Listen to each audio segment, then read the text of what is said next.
संजय शिरसाट यांना इन्कम टॅक्सची नोटीस आली।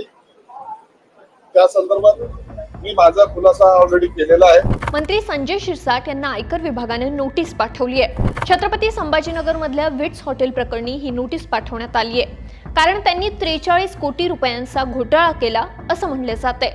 कसा तर या विट्स हॉटेलची किंमत ही बाजारभावानुसार 110 कोटी रुपये आहे, पण मंत्री संजय शिरसाट यांच्या मुलाने ते हॉटेल 67 कोटी रुपयांना खरेदी केलं असा आरोप विरोधकांनी केलाय। याच प्रकरणात शिरसाटांना नोटीस पाठवण्यात आली आहे। यामुळे शिरसाटांची आता चौकशी होऊ शकते, पण विट्स हॉटेलचा नेमका विषय काय हेच सांगते। विट्स हॉटेल हे छत्रपती संभाजीनगरचं प्रसिद्ध हॉटेल आहे। तिथे सर्व सुविधा आहेत। रेल्वे स्टेशनच्या अगदी जवळ हे हॉटेल आहे। विट्स हॉटेल हे बॉम्बे स्टॉक एक्सचेंज मध्ये सूचीबद्ध असलेल्या ढांडा कॉर्पोरेशनचं होतं, पण एकेकाळी महाराष्ट्र ठेवीदारांच्या हिताचं संरक्षण अधिनियम 1999 अंतर्गत विट्स हॉटेलसह ढांडा कॉर्पोरेशनची मालमत्ता जप्त करण्यात आली होती। त्यानंतर न्यायालयाने हॉटेलच्या लिलावाचे आदेश दिले होते। त्यानुसार छत्रपती संभाजीनगर जिल्हाधिकारी कार्यालयाने ही प्रक्रिया राबवली। या लिलावात मेसर सिद्धांत material procurement and suppliers company या कंपनीसह 3 कंपन्या या प्रक्रियेत सहभागी झाल्या होत्या। त्यातील एक कंपनी ही संजय शिरसाट यांचा मुलगा सिद्धांत शिरसाट यांची असल्याचा आरोप करण्यात आला।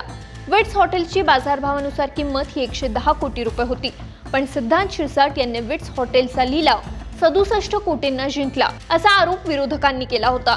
एकीकडे एमआयएमचे माजी खासदार इम्तियाज जलील यांनी विट्स प्रकरणी तक्रार केली होती, तर दुसरीकडे विधानसभेतही विरोधकांनी हा मुद्दा लावून धरला। विधानसभेत झालेल्या राड्यानंतर मुख्यमंत्री देवेंद्र फडणवीस यांनी या प्रकरणाची चौकशी करण्याचे आदेश दिलेत। विरोधकांचे आरोप आणि चौकशी आदेश हे चित्र लक्षात घेता शिरसाट यांनी लिलावातून माघार घेतल्याची घोषणा केली, परंतु हा विषय चांगलाच पेटला। एवढंच नाही तर 2019 मधील संजय शिरसाट यांची संपत्ती आणि 2024 मध्ये दाखवण्यात आलेली संपत्ती यामध्ये प्रचंड तफावत दिसून येते।